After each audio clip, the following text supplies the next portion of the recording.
ময়মনসিংহে অবস্থিত বাংলাদেশ কৃষি বিশ্ববিদ্যালয়ে গতকাল অনির্দিষ্টকালের জন্য বন্ধ ঘোষণা ও আজ সকাল ৯টার মধ্যে হল ছাড়ার নির্দেশ দেওয়া হলেও তা না মানার ঘোষণা দিয়েছে শিক্ষার্থীরা। গতকাল তাদের উপর বহিরাগতদের হামলার প্রতিবাদে ৪ দফা দাবিতে ক্যাম্পাসে বিক্ষোভ করছে তারা। ময়মনসিংহ জেলা রিপোর্টার শরীফুজ্জামান টিটুর পাঠানো তথ্য ছবি নিয়ে ডেস্ক রিপোর্ট। সকাল থেকে বাংলাদেশ কৃষি বিশ্ববিদ্যালয়ের হল না ছেড়ে শিক্ষার্থীরা প্রক্টরের পদত্যাগ, উপাচার্যের প্রকাশ্যে ক্ষমা প্রার্থনা সহ ৪ দফা দাবিতে বিক্ষোভ করছে। সকাল ৯টার মধ্যে হল ছাড়ার ঘোষণা থাকলেও তা প্রত্যাখ্যান করে আন্দোলনকারী শিক্ষার্থীরা। পশুপালন ও ভেটেরিনারি অনুষদে শিক্ষার্থীদের বেশ কিছুদিন ধরে ২ অনুষদের ডিগ্রি এক করার দাবিতে শিক্ষার্থীরা আন্দোলন করে আসছিল।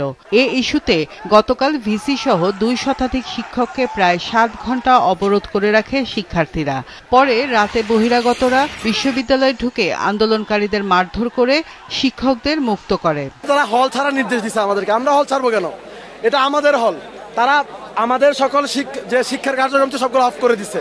এটা কি কোনো শিক্ষকদের কাজ হইতে পারে? হল ছাড়ার যে নির্দেশনা আসছে আমরা এটা সম্পূর্ণ প্রত্যাহার করেছি এবং আমরা বলে দিয়েছি আমরা হল ছাড়বো না। প্রশাসন যদি আমাদেরকে নিরাপত্তা না দিতে পারে, তারা নিজেরাই ভাড়া করে আনবে গুন্ডা, তাহলে কেন আমরা কেন হল ছাড়বো? আমরা কোনোভাবে হল ছাড়বো না।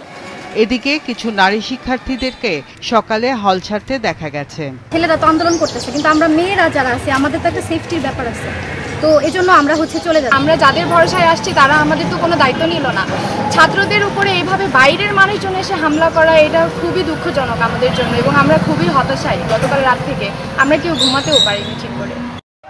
ক্যাম্পাসে এখনো উত্তেজনা বিরাজ করছে। আইন শৃঙ্খলা নিয়ন্ত্রণে রাত থেকে ক্যাম্পাসে যৌথ বাহিনী ও ২ প্লাটুন বিজিবি মোতায়েন করা আছে।